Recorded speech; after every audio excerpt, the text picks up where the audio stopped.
genéticamente, ¿sí? Pero está influenciado también por el sitio en donde se encuentra esa célula, por la presión ejercida, ya sea por las propias células vecinas, por el líquido, por el tejido circundante. Y en cuanto a tamaño, recuerden que la unidad de medida es en micra. Eso es importante.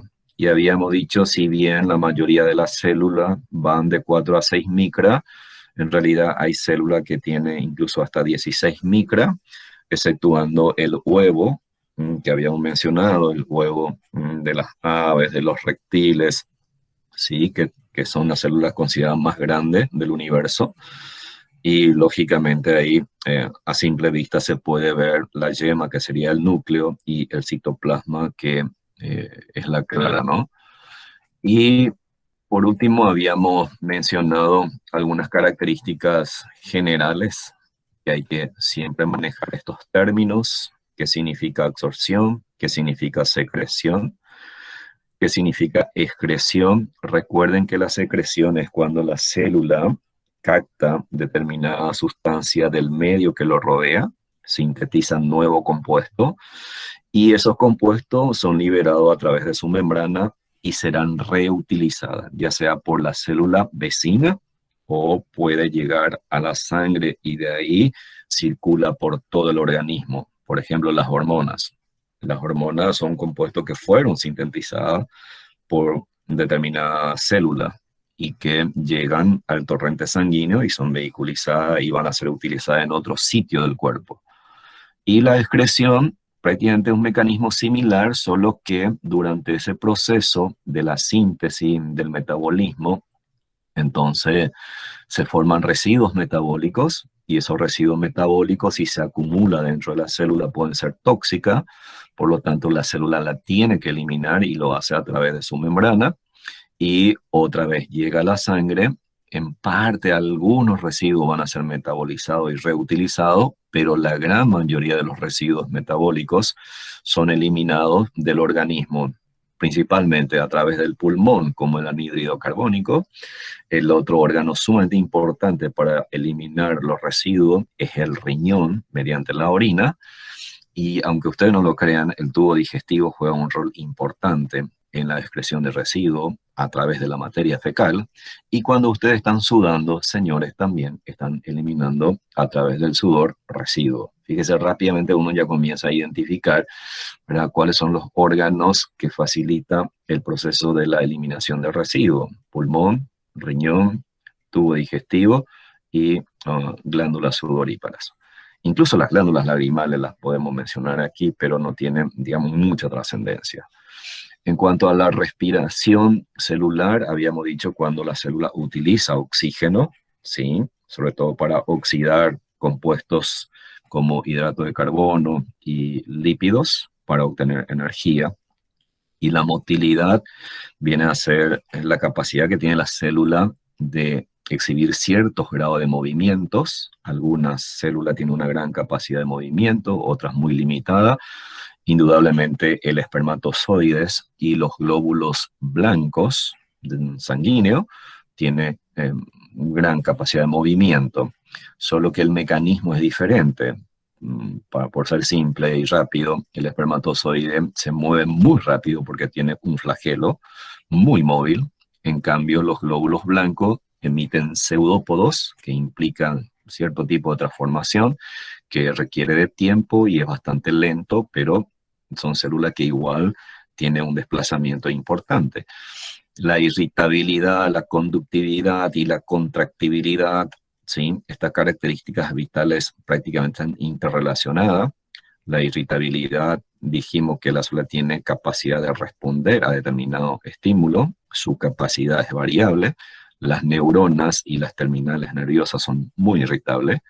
La conductividad, prácticamente esta característica es bastante propia de las neuronas y de las prolongaciones nerviosas, pero también las fibras musculares tienen un rol importante en este proceso que vamos a ir describiendo cuando lleguemos aquí. Y la contractibilidad, toda la célula tiene cierto grado de contraerse porque tiene proteínas contráctiles, pero indudablemente las células musculares están mega especializadas para contraerse.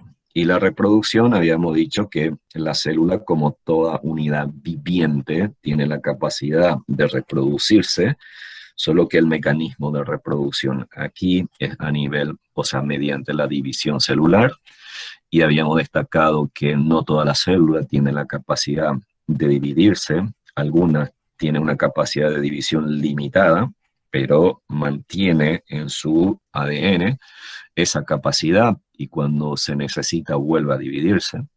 Y otra tiene una capacidad muy grande de dividirse, como por ejemplo la espermatogonia que está en el testículo. Cada minuto se está dividiéndose, formándose espermatozoides dentro de ese órgano. La médula ósea es una máquina de producir célula, ¿sí? La célula sanguínea, imagínense la importancia que tiene el hecho de entender y de dimensionar la importancia que tiene alguna célula de dividirse con mucha frecuencia. Imagínense ustedes, por ejemplo, yo les decía, quiero darle ejemplo práctico de rutina para que ustedes simplemente dimensionen, y con esto terminamos el repaso. Si alguien va a una fiesta y lastimosamente no fueron invitadas y hace mucho calor, a pesar que el COVID hoy no nos permite eso, pero a veces ustedes escuchan una intoxicación alimentaria, tremenda diarrea, ¿no? Y esa diarrea a veces dura 48, 72 horas. Imagínense la cantidad de células intestinales que se pierde durante ese evento. Y cuando comienza un poco a normalizarse, alguien habrá tenido diarrea y va a comenzar a un poco conocer qué pasó en su organismo. Esa diarrea que al principio era muy fluídica, luego pasa a ser un poco pastosa, ¿sí? Eso es porque las células intestinales nuevas que ya se formaron comenzaron a madurar y comenzaron a absorber más agua.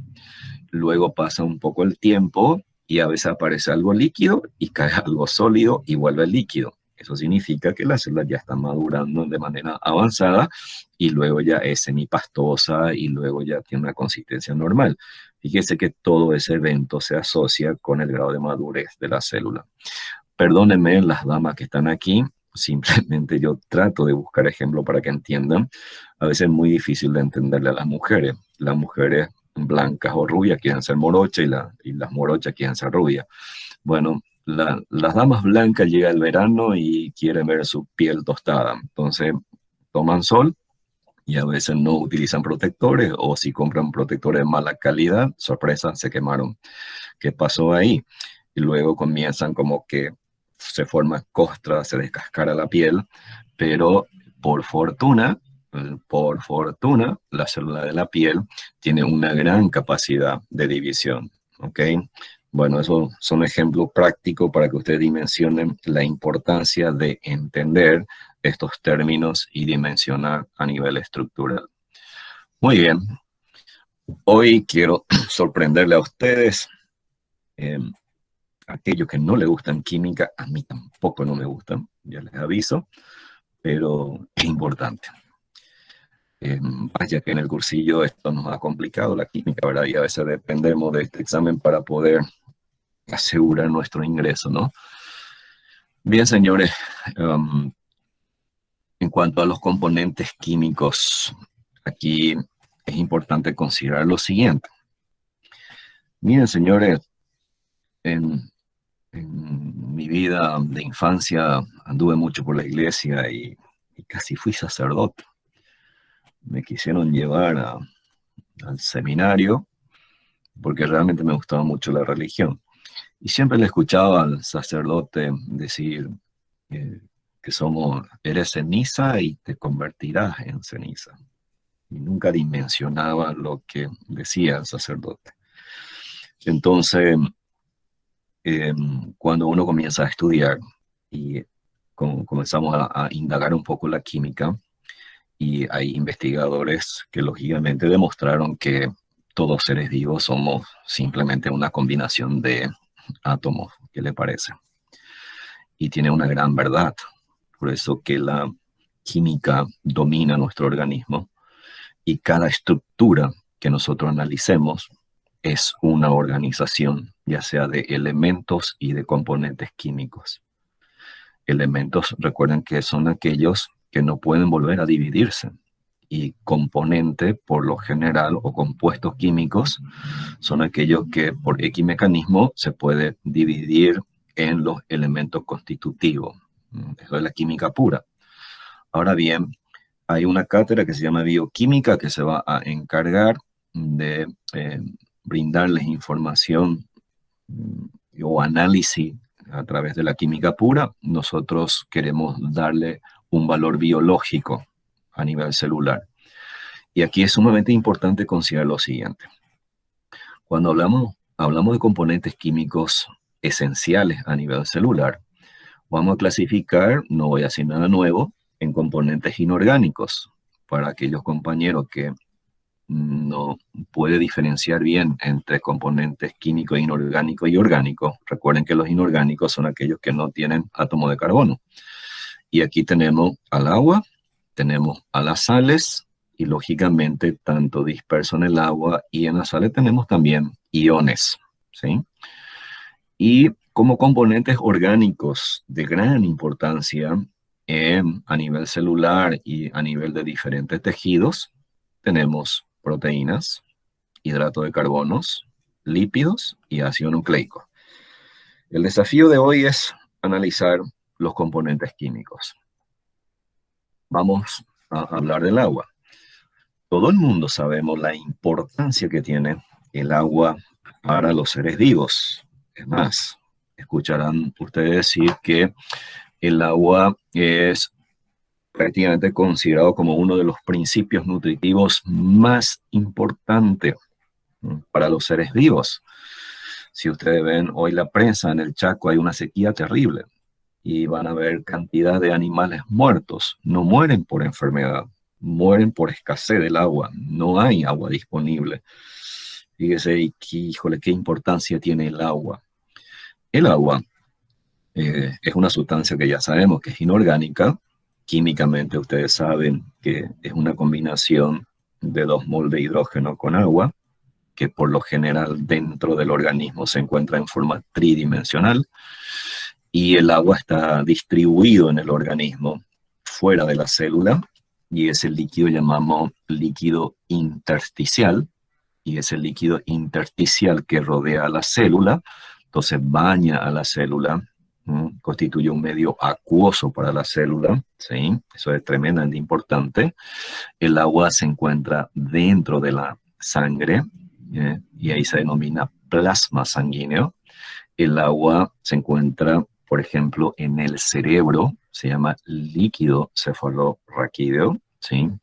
El agua que se encuentra en la orina, producto de la filtración del riñón, que es la orina, y también el agua se encuentra dentro del tubo digestivo y constituye uno de los componentes más importantes de la secreción de diversas glándulas. Por ejemplo, la glándula lagrimal tiene agua, ¿sí? La glándula salival tiene agua, ¿sí? El sudor tiene agua.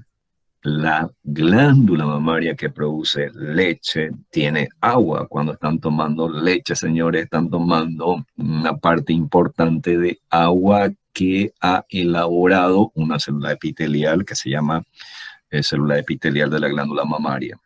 ¿Ok? Ahora bien, ¿cuál es la importancia que tiene el agua dentro del organismo y sobre todo a nivel celular? Esto es sumamente importante. Sin el agua no podrá haber reacciones bioquímicas o van a ser muy limitadas, ¿sí? Porque el agua tiene la capacidad de actuar como solvente. El agua tiene la capacidad de disolver, ya sea por hidrólisis o sumado a una acción de temperatura. Entonces favorece la disolución de aquellas sustancias que se catalogan como hidrosolubles. Y las sustancias hidrosolubles por lo general son sustancias polares, es decir, que tienen carga, porque ustedes saben que la molécula de agua tiene carga, por lo tanto debe haber una atracción. Y la molécula de agua se encuentra en gran cantidad dentro del citoplasma y tiene una gran presión. y eso facilita la hidrólisis de muchas sustancias, ¿ok? Favoreciendo de esa manera la acción enzimática para el proceso del metabolismo. Ahora bien, también es muy conocido, el agua tiene una acción hidrófoba o no polar sobre la grasa. Las grasas, por lo general, no tienen carga, son apolares. Al no haber carga, entonces el agua no, la molécula de agua no ejerce ninguna atracción química sobre esa sustancia no polar. Por lo tanto, no se mezclan y ahí se forma lo que se llama solución emulsión, que es una solución inestable, que lógicamente dependiendo de la concentración de grasa y o de agua que hay dentro del citoplasma celular, vamos a tener esta solución de emulsión que va a ser cambiante. De manera práctica, si ustedes o no lo han hecho, no lo han visto nunca, pueden entrar hoy, termina esta clase y le piden permiso a la mamá o la persona que le ayuda en la cocina. Deme su aceite, mamá, quiero hacer una pequeña experiencia. Ponga agua en un vaso de agua, agregue una cucharada de aceite y van a ver que ahí no hay una mezcla. Déjenlo en reposo y ustedes van a ver cómo se dividen las capas del agua y del aceite. ¿Ok? Y sométalo a una agitación. Cuando ustedes agitan eso, van a ver que una vesícula grande de grasa se fragmentan y forman pequeñas vesículas que se distribuyen, pareciera ser que diríamos que se mezclan con el agua. No, en realidad se distribuyen entre las moléculas del agua. Y cuando ustedes lo dejan en reposo, sorpresa, la grasa vuelve para arriba por su peso específico menor y vuelven a fusionarse porque el agua lo repele. ¿Ok? Llevemos a algo práctico. Imagínese después de una ingestión de una rica comida con grasa y se produce la digestión en el tubo digestivo se forman los ácidos grasos. Los ácidos grasos van a ser absorbidos a nivel intestinal y pasa por la célula epitelial, por ahora vamos a ser simple y después vamos a ir complicando, atraviesa la pared intestinal, llega a los vasos sanguíneos o linfáticos, más por vía linfática, a través de la linfa, y después llega a un órgano sumamente importante que es el hígado, y esa grasa entra dentro de las células hepáticas o del hígado, y la grasa, si llega en gran cantidad, fíjese, y tiene una particularidad, y se introduce muy rápido a través de la membrana celular.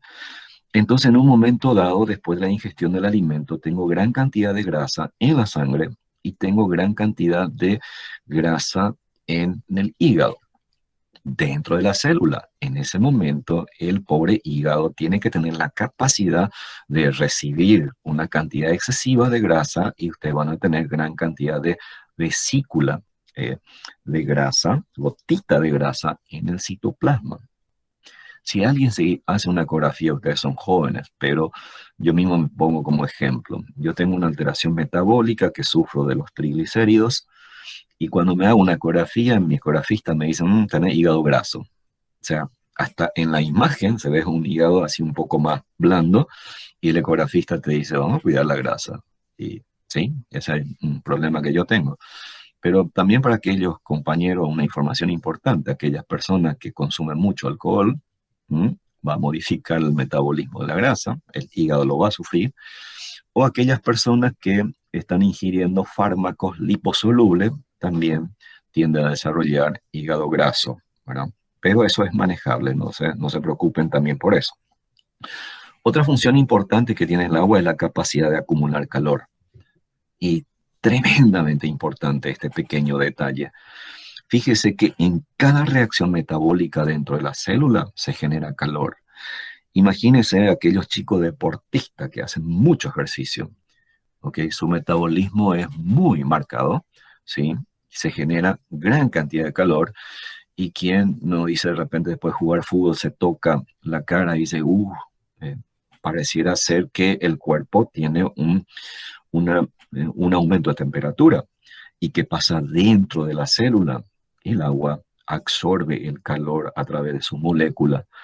Necesita incorporar alta cantidad de calor para que pueda romperse los enlaces hidrogénicos. Imagínense la importancia que tiene el agua. Y pensemos en una persona que tiene fiebre. Una persona que tiene fiebre por equipatología aumenta la temperatura y eso es peligroso para el organismo. Escucharán ustedes por qué una criatura debe evitarse que llegue a 40, 41 grados porque puede convulsionar, porque el calor a nivel la temperatura corporal excesiva a nivel del sistema nervioso estimula a la neurona y comienza a descompensarse desde el punto de vista funcional y se genera una transmisión de corriente eléctrica que se traduce en convulsiones. Ok, eso es manera así un poco de llamarle la atención y no simplemente estudiar de memoria, ¿no?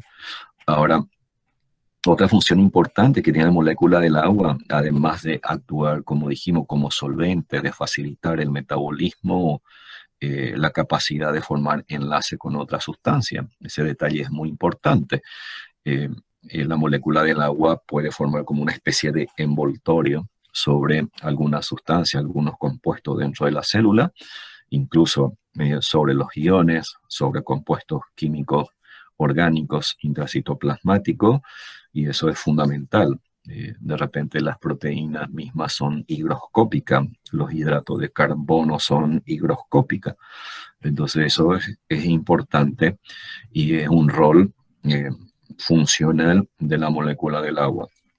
Y el último que vamos a mencionar aquí es que la molécula del agua tiene una gran fuerza de atracción entre sí. Ese detalle es importante y forma lo que se llama, determina la tensión superficial.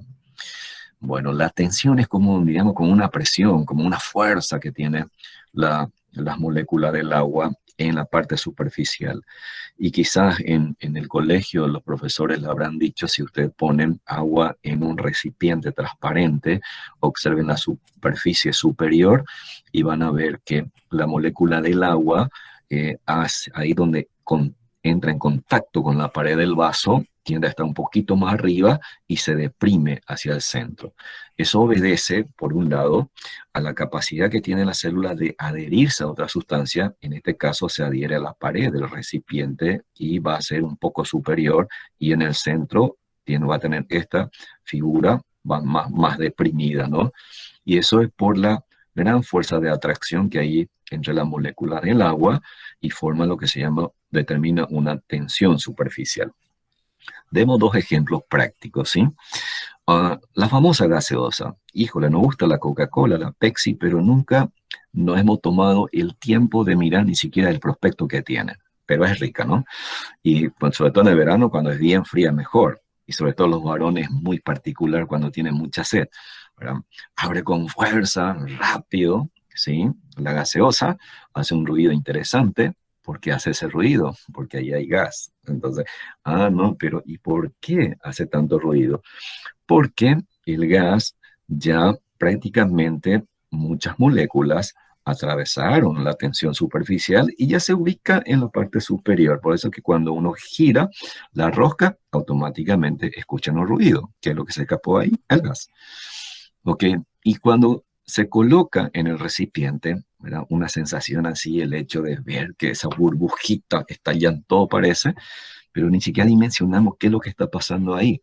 Simplemente hay gran cantidad de gas dentro de un volumen reducido de agua, y por la presión que genera y los movimientos de la molécula de gases dentro de ese recipiente, rompe la tensión superficial y ustedes van a ver como que saltan todo, ¿no?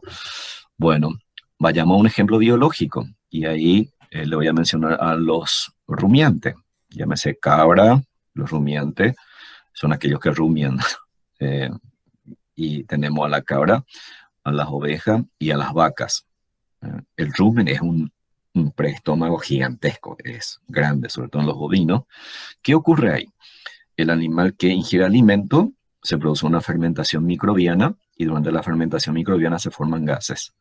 Y los gases y ahí hay jugo, que se llama jugo ruminal, también hay agua. Pero el animal, lógicamente, debe eliminar los gases, ¿no? A diferencia del humano, lo hace así de repente silenciosamente. Y no se percibe nada. Pero, ¿qué ocurre ahí? Los gases que se forman durante la fermentación debe ascender hacia la parte superior del rumen para que pueda ser evacuado los gases a través del eructo o a través del segmento intestinal posterior. Entonces, los gases deben vencer la tensión superficial. Algún evento patológico, rápidamente, por ejemplo, la ingestión de mandioca nueva con cáscara, tiene gran cantidad de ácido cianhídrico y saponina. Esa sustancia, ¿qué hace? Estabiliza la tensión superficial. ¡Wow! Estabiliza la tensión superficial. Hace que la tensión superficial sea mucho más fuerte. Entonces, ¿qué va a ocurrir? Cuando se forman los gases, ¿sí? Los gases intenta romper la tensión superficial, no lo consigue. Entonces, ¿qué ocurre? Se acumula todo dentro del jugo ruminal. Eso es peligroso para el animal y lo puede llevar a la muerte. Bueno, hasta ahí los ejemplos. Vamos ahora a las sales.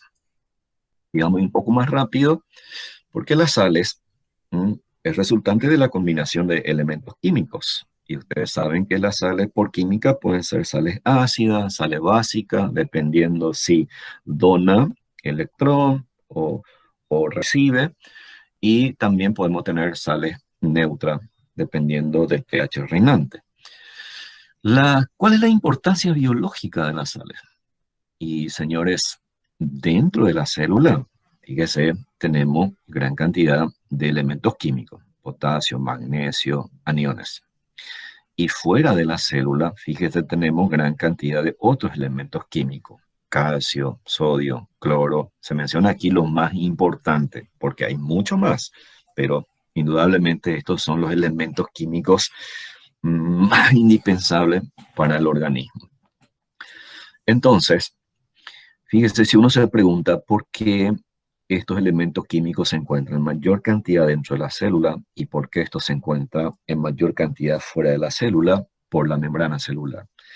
La membrana celular, ¿sí? Esta membrana tiene gran capacidad de regular cuáles son las sustancias que va a entrar y cuáles son las sustancias que va a salir. Cuáles son las sustancias que va a entrar, cuáles son las sustancias que va a salir. Eso se llama permeabilidad selectiva. Esta membrana se encarga de regular la concentración de iones fuera y dentro de manera diferente. ¿Ok? Porque si estos elementos químicos se encuentran en mayor cantidad dentro de la célula, puede generar alteraciones sumamente importantes a nivel celular. Estos elementos sí son indispensables para la célula. Estos elementos también los tengo dentro de la célula, pero solo los tengo en pequeñísimas cantidades. Ese detalle es importante. Entonces, las sales es fundamental para regular y mantener la presión osmótica junto con la membrana celular. Y ahí otra vez la ósmosis. Sí o sí tenemos que mencionar estas cosas porque es la capacidad que tiene o la tendencia que tiene una célula, o sea, una sustancia de atravesar una membrana y de difundirse de un sitio de mayor concentración a un sitio de menor concentración, ¿ok? Por fortuna siempre hay un punto de equilibrio, ¿sí? Supongamos que en condiciones normales lo que yo esperaría es que estos elementos químicos que se encuentran en gran cantidad a este nivel, por ósmosis, intenten difundirse hasta generar un estado de equilibrio. Pero aquí está el rol de la membrana celular que genera una permeabilidad selectiva y ayuda a que estos elementos químicos sean diferentes en su concentración fuera y dentro de la célula. ¿Ok? Sin complicar en demasía, pero digamos, a ver, el sodio se encuentra más o menos a un valor de 142 miliequivalente fuera de la célula y dentro de la célula aproximadamente va de 4 a 14. Es decir que podemos fácilmente decir que tengo 10 veces más sodio fuera de la célula y va a intentar siempre difundirse hacia el interior. Y la membrana plasmática le dice, no, momentito, no, ¿ok? Regula. Ahora, en determinadas circunstancias puede ser que el sodio ingrese gran cantidad dentro de la célula, ¿ok? Y tiene un ion positivo. Y al sodio le va a seguir el cloro. Y cuando se encuentran aquí juntos, automáticamente por una reacción química simple se forma una sal, que es el cloruro de sodio. ¿Y qué ocurre aquí? Tengo gran cantidad ahora de sodio y cloro, tengo mayor cantidad de soluto dentro de la célula, dentro del citoplasma. ¿Y qué va a pasar con el agua? El agua entonces ahora comienza a difundirse en mayor cantidad dentro de la célula. ¿Qué va a pasar con la célula si no tiene capacidad de regular? Si ingresa gran cantidad de agua, la célula se va a hinchar. La célula va a aumentar de tamaño.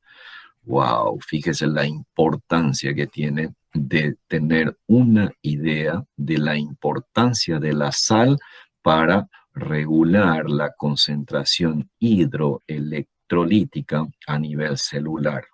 Y por otro lado, dijimos que también la sal es importante para regular el pH de la célula.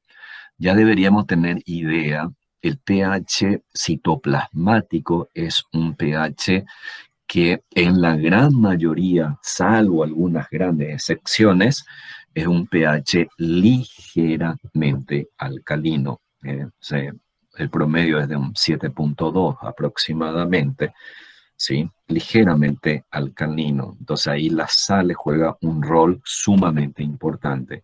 Ese pH se puede modificar durante las reacciones metabólicas y durante diversos eventos patológicos que lógicamente cuando lleguemos en el tercer año vamos a analizar de vuelta esto. Ok, dejamos entonces a las sales y pasamos a algo que de repente puede ser más simple o más complicado, las proteínas, componentes orgánicos. Recuerden que los componentes orgánicos son aquellos que tienen hidratos de carbonos. Y ahí tenemos las proteínas del griego proteios, que significa primer orden. Híjole, ¿qué significa primer orden? ¿Ah? Desde el punto de vista de su valor biológico, las proteínas prácticamente se consideran dentro de los compuestos químicos como uno de los más esenciales, ¿sí? Y son macromoléculas de alto peso molecular a partir de 6.000 Dalton a millones. Y para nosotros en histología, no vamos a entrar a hablar de la fórmula química, eso lo dejamos a los profesores de bioquímica, pero señores, por lo menos tengan una idea de que las proteínas resultan de la polimerización de aminoácidos. Con eso nosotros estamos conformes que ustedes tengan.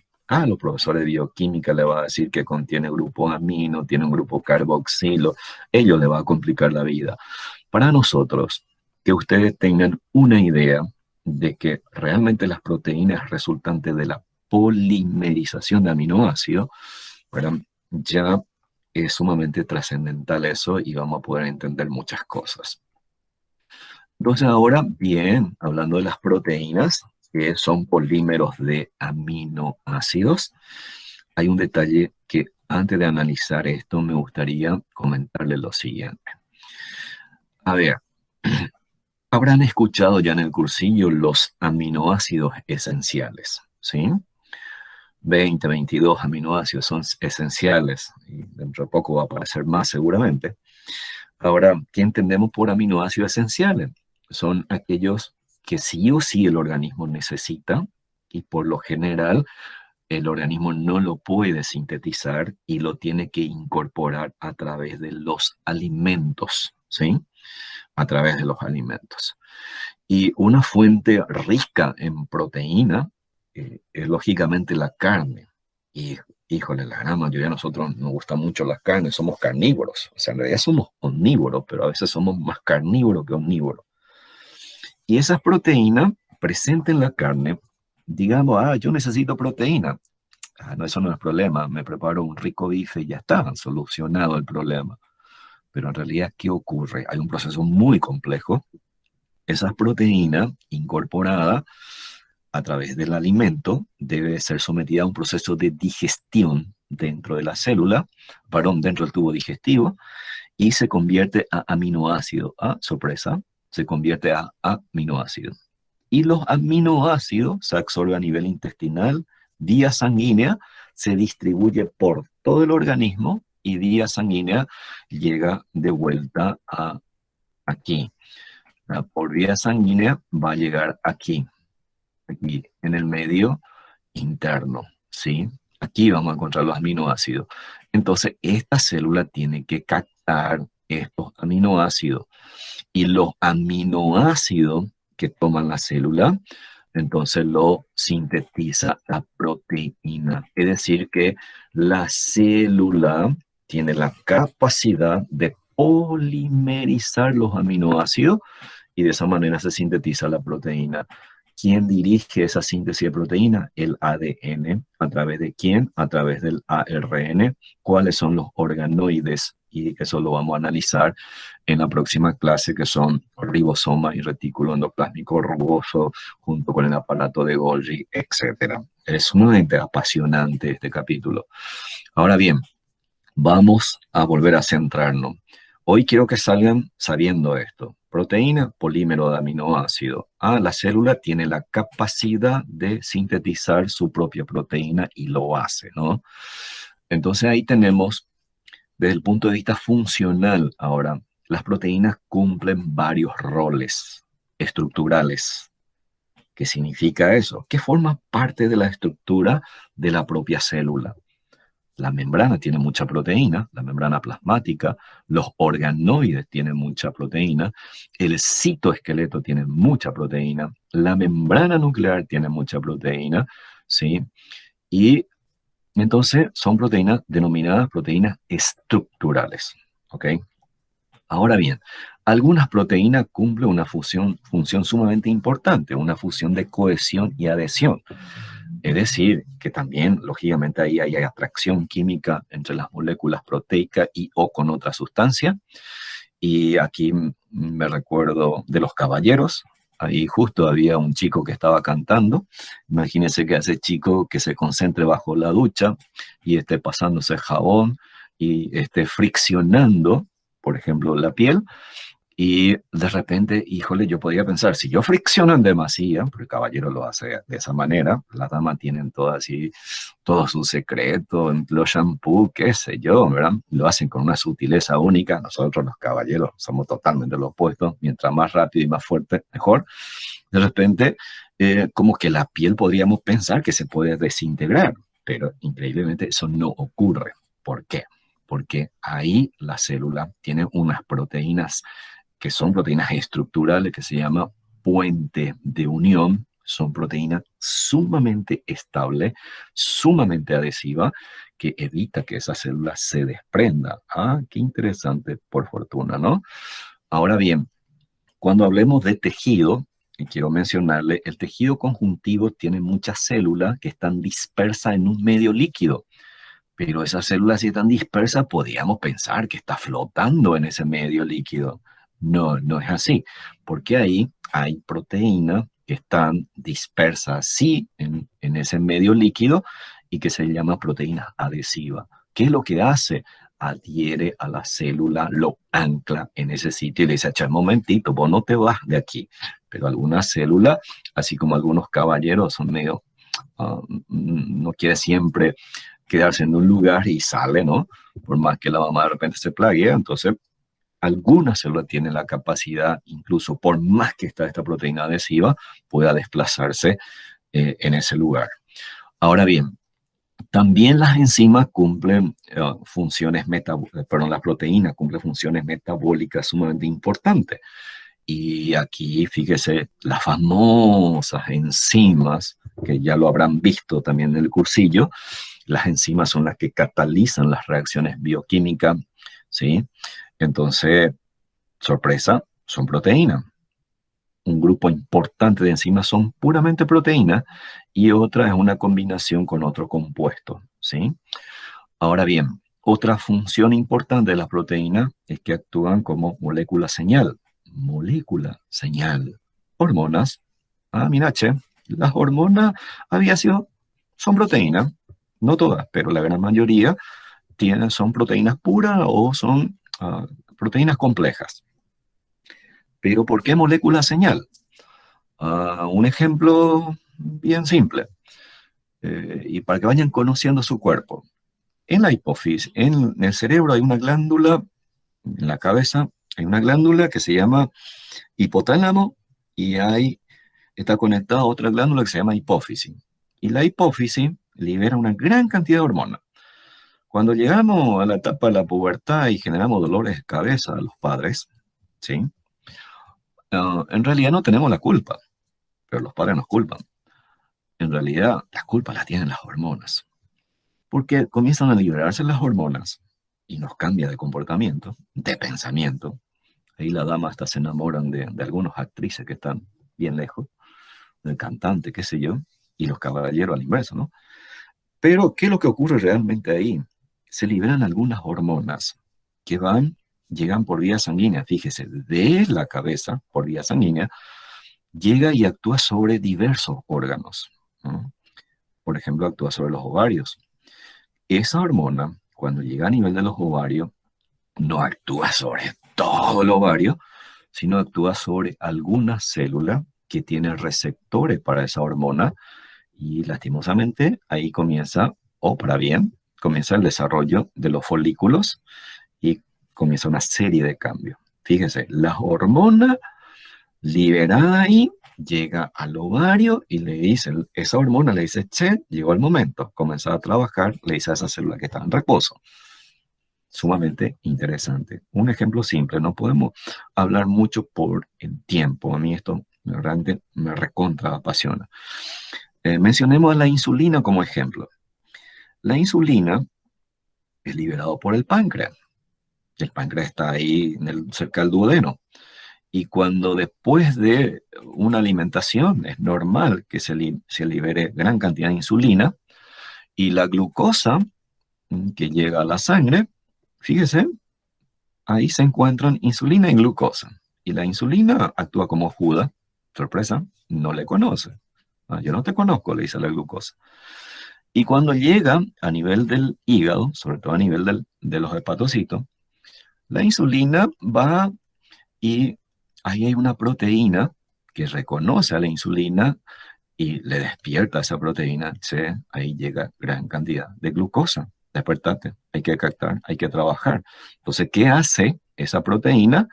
Entonces responde el pedido de la insulina y comienza a incorporar gran cantidad de glucosa. Sería como, por ejemplo, no sé si esto va a ser igual, pero digamos ustedes tienen un rodeo de animales y tienen un portón y cuando comienzan a abrir el portón, esos animales entran rápidamente dentro del corral. Entonces, más o menos algo similar ocurre con la glucosa cuando la insulina ha activado a esas proteínas de membrana. Ok. Otra función elemental que tienen las proteínas es actuar como transporte. Vaya, esto es sumamente importante. En las membranas hay proteínas llamadas integrales y proteínas que pueden ser proteínas de canales iónicas y proteínas transportadoras. Ambas proteínas, ya sea de canales, facilitan la entrada de los iones. Y aquella proteína transportadora debe de acoplarse a la sustancia a ser transportada y lo incorpora en el interior de la célula, ¿sí? Y lógicamente ya hemos mencionado el rol del receptor cuando mencionamos aquí la acción de las hormonas que lo hace siempre mediada por receptores. Estos receptores es sumamente importante para identificar estructuras normales de nuestro cuerpo como otras estructuras que son exógenas, como por ejemplo agentes patógenos, también son reconocidas por proteínas que se encuentran en la membrana que actúan como receptores y en ese caso de señalización. Muy bien, entonces aquí para ir avanzando, y yo creo que si la plataforma me lo permite, voy a pasar un poquitito de tiempo. Eh, las proteínas tienen lo que se llama una estructura primaria. La estructura primaria, digamos, es la fórmula pura química de esa proteína. Y la estructura primaria es una cadena lineal. Es una cadena lineal. Voy a dar ejemplo aquí.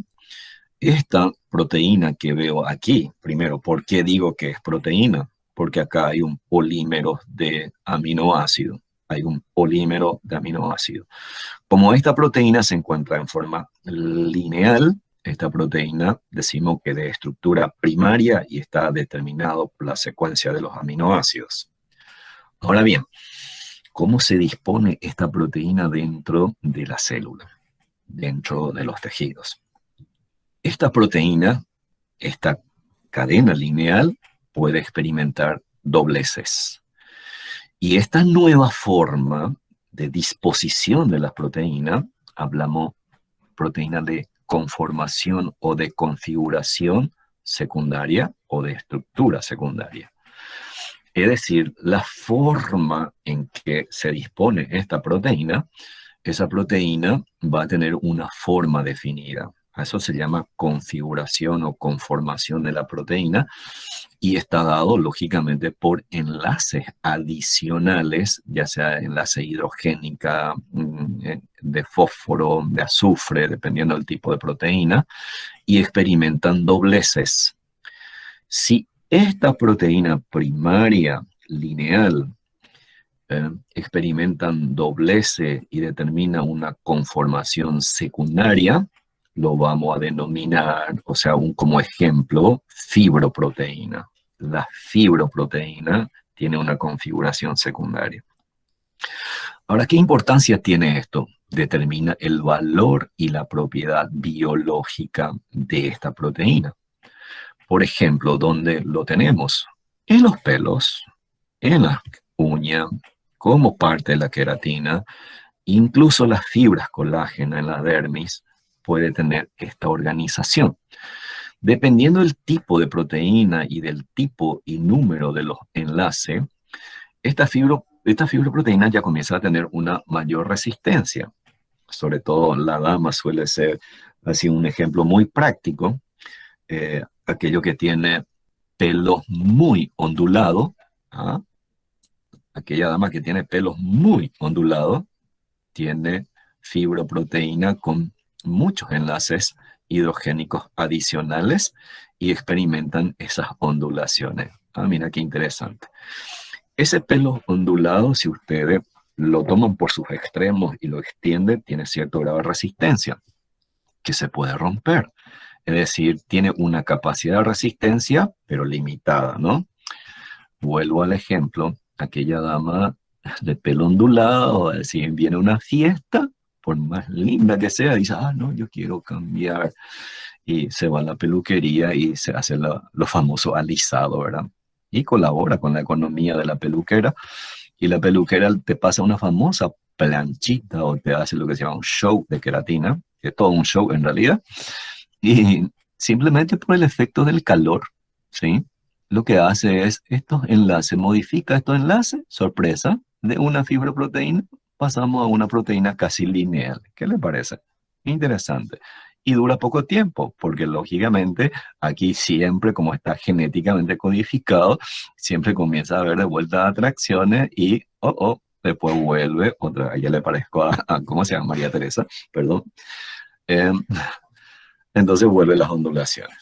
Ok.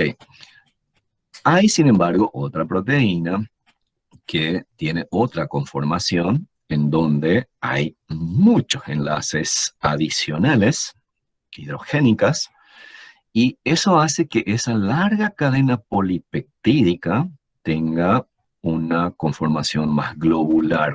Entonces ahí hablamos de una proteína de estructura terciaria. Sorpresa.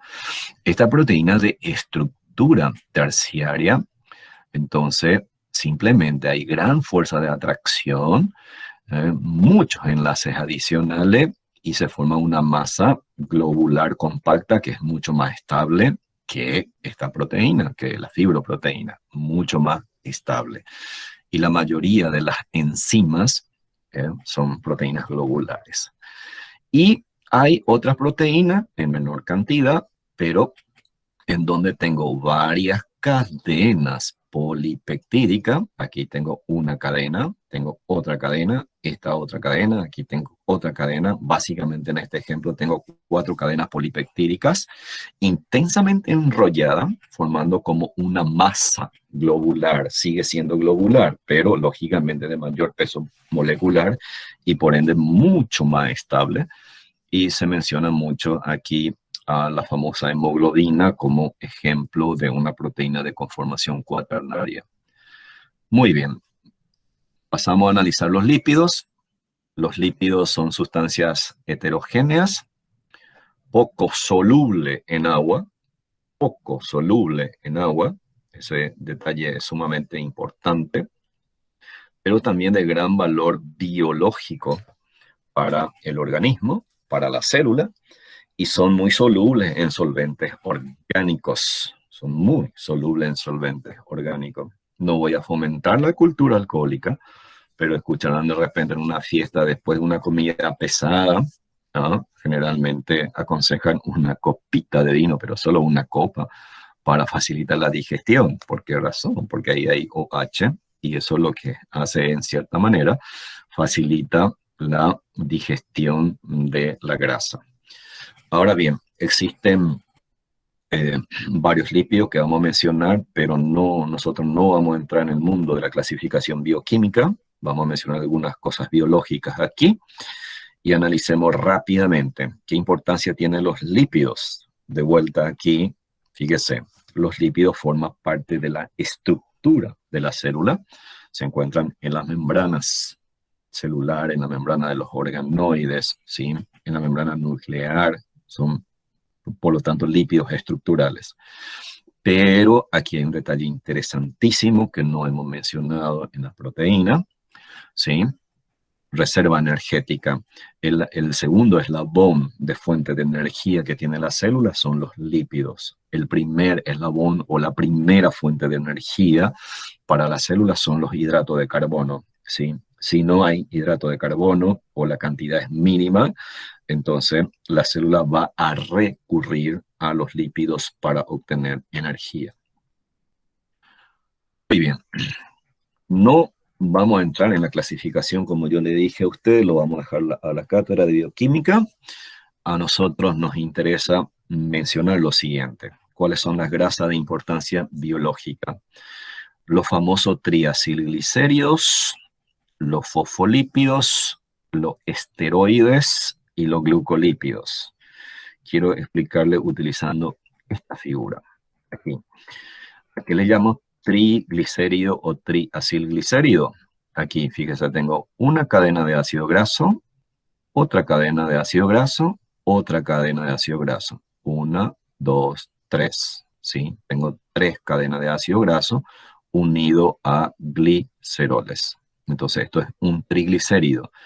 ¿Qué importancia tiene un triglicérido a nivel celular? Es la primera fuente de energía disponible para la célula. La célula utiliza los triglicéridos como reserva energética, ¿sí?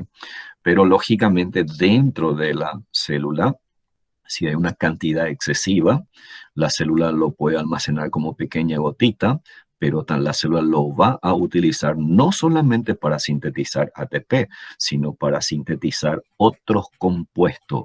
¡Wow! La capacidad que tiene la célula. Si hay gran cantidad de grasa, la célula debe de tratar de utilizar eso y va a combinarlo con proteína. En ese caso, vamos a hablar de lipoproteína y puede combinarlo con carbohidrato, ¿sí? Entonces ahí hablamos de glucoproteína. De esa manera la célula tiene esa capacidad un poco de estabilizar esta concentración.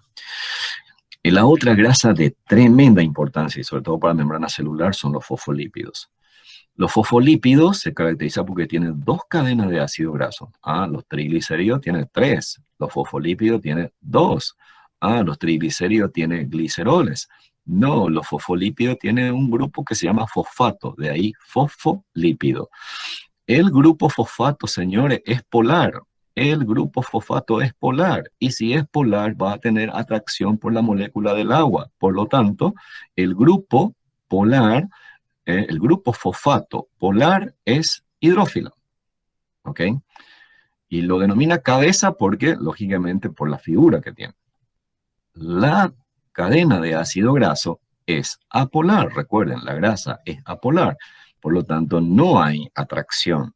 Y por la molécula del agua y la molécula del agua lo repele, entonces hablamos de una acción o de una atracción hidrofóbica. Y esto es importante ¿para qué? Porque en la membrana celular vamos a ver que la cadena de ácido graso se encuentra en la capa intermedia y es simplemente por la acción hidrofóbica que tiene la molécula del agua sobre la cadena de ácido graso de los fosfolípidos. Otro lípido de importancia son los esteroides. Los esteroides, las famosas hormonas sexuales, estrógenos, uh, los andrógenos, la progesterona, los corticoides, señores, son hormonas esteroides.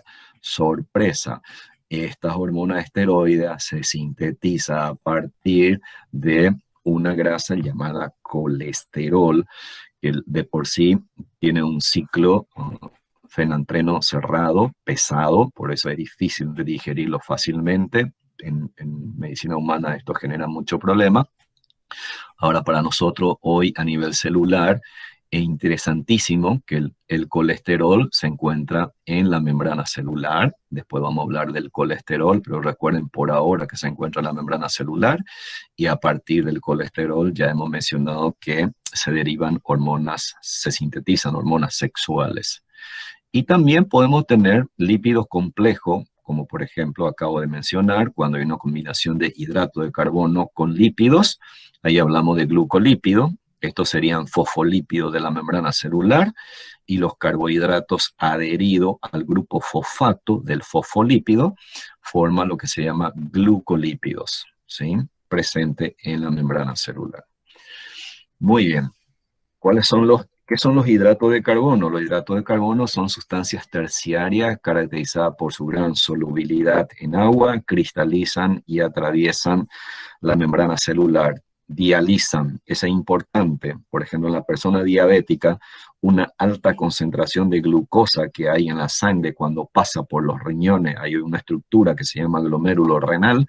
Entonces, en condiciones normales, una persona sana, una persona que no tiene gran cantidad de glucosa en la sangre, no debería de tener no debería tener azúcar en la orina, pero cuando se detecta gran cantidad de azúcar, ¿qué me está indicando? Que hay una altísima concentración de glucosa en la sangre y que los pobres glomérulos renales ya no lo puede contener, entonces atraviesa por un gradiente de concentración. Sumamente interesante y cómo uno puede deducir fácilmente.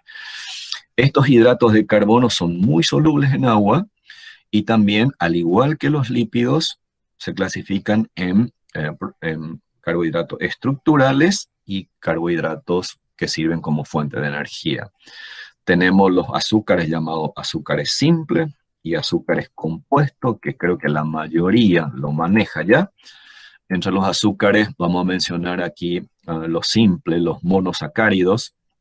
Tenemos acá la pentosa, la ribosa, que es el azúcar del ARN, la desoxirribosa, el azúcar del ADN, la hexosa se encuentran en la glucosa, galactosa y fructosa. Fíjese aquí, para nosotros vamos a hablar muchísimo de esto, de la ribosa, desoxirribosa y glucosa. Los disacáridos, una combinación de los monosacáridos, sacarosa, la lactosa, la maltosa. Y polisacárido tenemos lo simple llamado glucógeno, que simplemente es resultante de la polimerización del monosacárido en célula animal y en los vegetales forman almidón. Y los complejos son las glucoproteínas, glucosaminoglucano y glucolípidos. Significa simplemente hidrato de carbono asociada a otro compuesto, como proteína, como amino, como lípidos, de ahí viene la denominación. Esto los profesores de química les van a enseñar cuál es la formulación química, por qué se caracteriza, qué importancia tiene. Nosotros vamos a lo que nos interesa realmente. Esto es química pura, los disacáridos, simplemente a manera de ejemplo, que son combinación de dos monosacáridos, y los polisacáridos indudablemente combinación de varias, que puede ser cadena lineal o puede formar tipo espiralada, ¿sí? Y bueno, ¿me siguen escuchando? Sí, profe, le estamos escuchando. Bueno, genial. Permítame, y les pido perdón porque realmente es un tema sumamente importante. Me gustaría terminar con usted con ácido nucleico en el día de hoy, y la plataforma creo que nos permite un poco sobrepasar el tiempo, porque ayer hice esa experiencia con jóvenes de Misiones. A ver, los ácidos nucleicos. Sí, doctor, puede seguir nomás. Gracias, Alice, que a vos te gusta mi clase. Los ácidos nucleicos, señores, también son compuestos orgánicos y son macromoléculas. Ahora, aquí, desde el punto de vista químico, debemos de mencionar que los ácidos nucleicos son polímeros de nucleótidos. Polímero de nucleótido. ¿Qué será un nucleótido? Aquí, si me siguen, un nucleótido es un nucleótido, está constituido por un grupo fosfato, ¿sí? Por el azúcar, que puede ser la ribosa o la desoxirribosa, en este caso la desoxirribosa, y una base nitrogenada, ¿ok? Entonces, un nucleótido está dado por un fosfato, por un azúcar y por una base nitrogenada. En conjunto lo denominamos nucleótido. En conjunto lo denominamos nucleótido. La polimerización de estos componentes químicos entonces da origen al ácido nucleico, ¿sí? Y ahí reconocemos dos tipos de ácido nucleico. Perdón. Tenemos el ADN, que es el ácido desoxirribonucleico, y tenemos el ácido ribonucleico, ¿sí? El famoso ADN o DNA, ¿sí? En el ADN, esto es importante, señores, desde el punto de vista químico.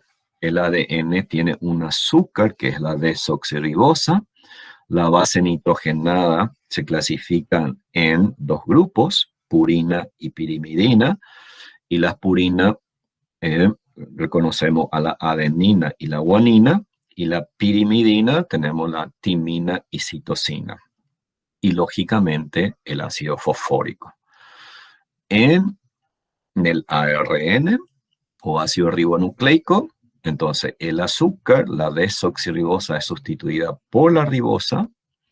La adenina y guanina permanece igual, la citosina igual, pero la timina es reemplazada por el uracilo, y la cadena de ácido fosfórico permanece igual.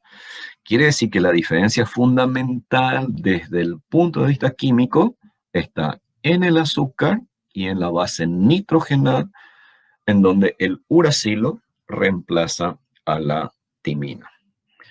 Ahora bien, el ADN en cuanto a su organización, la famosa teoría de Watson y Crick, ¿no? La universalmente aceptada, sumamente interesante, cómo comenzaron a graficar la organización. Y les adelanto y les digo que yo hablo de cara dura de esto, porque nosotros tenemos aquí entre nosotros la doctora Ali González, especialista en máster en biología molecular, y seguramente saben mucho más que yo, pero yo de cara dura estoy explicando esto. Pero fíjese lo interesante del ADN, que vuelvo a reiterarle, es polímero de nucleótidos, y la cadena de ADN tiene, vamos a comenzar de esta manera, tiene dos cadenas laterales, ¿sí? Tiene dos cadenas laterales, y esas ambas cadenas laterales experimentan una espiralización a determinados intervalos de manera secuencial, ¿sí? Y cuando finaliza todo ese proceso de espiralización, ahí viene la teoría de Watson y Crick, que describen como la famosa disposición bicateriana en forma de doble hélice, como una concha de caracol, ¿sí? Y para los compañeros que de repente esto les parece complicado, imagínense la escalera de los carpinteros, ¿sí? Tiene dos maderas laterales. Entonces tiene dos maderas laterales y las dos maderas laterales están interconectadas entre sí por una madera transversal. Esa madera transversal de la escalera, ejemplificada aquí, tenemos las bases nitrogenadas. Entonces las dos cadenas laterales están interconectadas entre sí mediante las bases nitrogenadas. Aquí es importante comentar lo siguiente. Esta cadena lateral es resultante de la polimerización, aquí, de azúcar con el ácido fosfórico, ¿ok?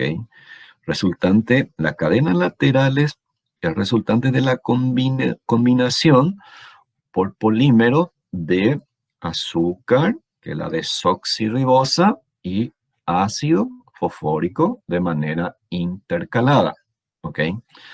Internamente están las bases nitrogenadas, la adenina con la guanina y la citosina con la timina, ¿sí? Entonces se combina y ahí hay un enlace hidrogénico, ¿sí? Que es un enlace considerado lábil, de tal manera que cuando el ADN tenga que duplicarse, las enzimas encargadas de romper esos enlaces hidrogénicos lo pueda hacer de manera relativamente fácil. Ustedes van a encontrar la dirección, está catalogada, las dos hebras, y ese es un detalle interesante, las dos hebras laterales tienen dirección opuesta, ¿sí? Por ejemplo, esta hebra podemos decir que tiene una dirección 5, 3 por la disposición o por los enlaces de átomos de carbono en la posición 3 y 5, por eso se llama 5, 3. Y el otro es a la inversa, sería 3, 5, ¿sí? Eso ustedes van a encontrar ahora en los libros y simplemente menciona la dirección de las dos hebras laterales. La doctora Alicia, después cualquier observación o comentario que quieran hacer puntual, lo puede hacerlo. Y bueno, ¿qué importancia tiene el hecho de... ¿cuál es la importancia funcional del ADN a nivel celular? Señores, yo sé que ustedes ya saben esto, el ADN se considera como el centro del material genético, significa que en el ADN se encuentran todas las informaciones necesarias. Ustedes me habrán visto ya en la cámara que tengo poco pelo, no es patológico, sino que yo me pongo como ejemplo un poco para dinamizar esto. Fíjese que yo casi no tengo pelo, soy una persona calva, brilla mi cabeza, ¿no? Desde lejos me reconocen la gente. Y simplemente porque en mi ADN a nivel de los folículos, lastimosamente está codificado que yo tengo que ser calvo, y así, ¿no? Pero el color de los ojos, la forma de la nariz, de la oreja, del cuello, del cuerpo, señores, está codificado genéticamente, fíjese, eso en cuanto a la constitución. Todas las funciones, toda la capacidad de síntesis que tiene la célula, también está codificado genéticamente. El proceso de la división celular está codificado genéticamente. Es decir, todas las informaciones se encuentran en el ADN. Realmente es fantástico. Ahora, esas informaciones que se encuentran en el ADN se encuentran como una secuencia de triplete de bases nitrogenadas. Y ahí nosotros mencionamos lo siguiente. Las informaciones que están dentro de la base nitrogenada, de una secuencia de base nitrogenada, se denomina gen. El gen es un foco del ADN, es un segmento del ADN nada más. Ahora bien, ese gen o dentro de la cadena de ADN, los tripletes de bases nitrogenadas forman lo que se llama código genético, ¿sí? Sobre todo para la síntesis de proteínas, esto es sumamente importante. 3 bases nitrogenadas sucesivas, llamada triplete de base nitrogenada, constituye un código genético. Y ese código genético es para que determinado aminoácido ocupe un lugar específico durante la síntesis de la proteína, o cuáles son los aminoácidos que va a formar parte de esa proteína. Pero más allá de determinar cuáles son los aminoácidos, es importante que cada aminoácido ocupe un lugar específico que está codificado. Si ese aminoácido está fuera de ese lugar, esa proteína va a tener problemas. Esa proteína puede ser que no sirva. Esa proteína puede ser que genere problemas en el organismo.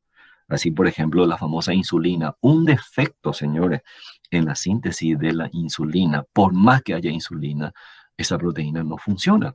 Esa hormona no funciona. ¿Ok?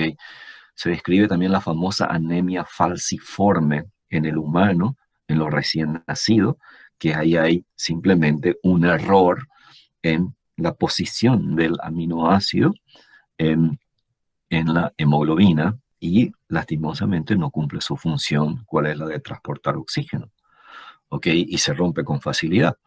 Y tenemos aquí también otra función importante del ADN, es dar origen al ARN. Señores, el ARN se forma a partir del ADN y se forma solo a partir de uno de los moldes. Es decir, aquí de esto vamos a hablar en núcleo, vamos a hablar del proceso de la duplicación, autoduplicación, ¿sí? Bueno, voy aquí, entonces aquí tengo las enzimas que va a romper estos enlaces y va a separar una cadena y se va a sintetizar aquí el ARN sobre un molde. Y la información, los tripletes de base nitrogenada que se transfiere al ARN, entonces aquí, los tripletes de base nitrogenada que se transfiere al ARN durante el proceso de la formación, que se denomina transcripción, ahí el nuevo triplete de base nitrogenada se llama codón. Código genético es en el ADN y codón es en el ARN. Y el ARN atraviesa la membrana nuclear y dirige la síntesis de proteína. Entonces, el ADN a través del ARN dirige la síntesis de proteína. Estructura del ARN. Fíjese, la gran diferencia en su organización es una cadena monocateriana. Es una cadena monocateriana. Y fíjese, aquí tenemos los tripletes de base nitrogenada, que aquí ya lo denominamos codones en el ARN mensajero, y se va a denominar anticodón en el ARN de transferencia. ¿Cuáles son los tipos? Tenemos el ARN mensajero, que ya mencionamos que tiene la información del código genético del ADN como codón, transferida durante la transcripción.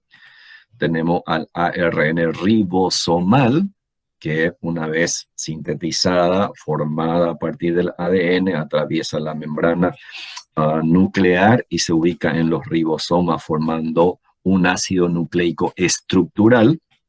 Y el ARN de transferencia tiene los códigos genéticos en forma de anticodón.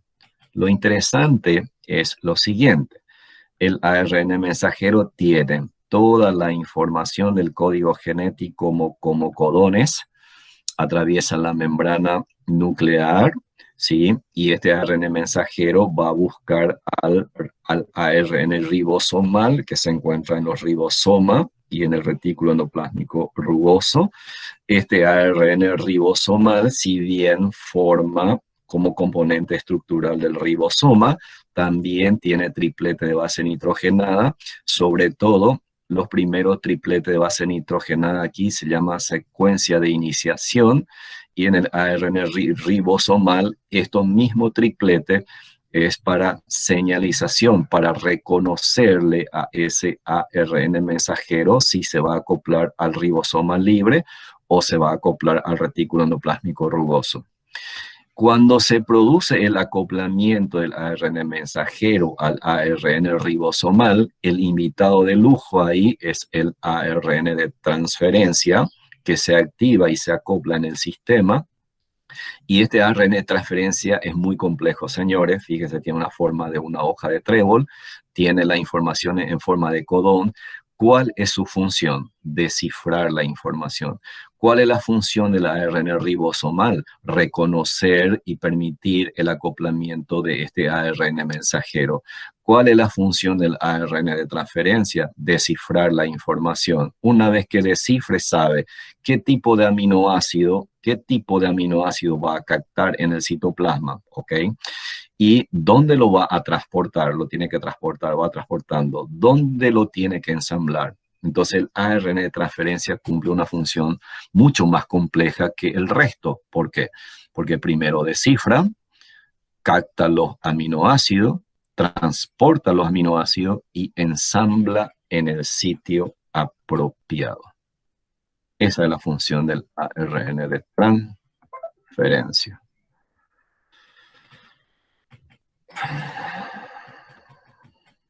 ¿Cómo están, chicos? ¿Cansados?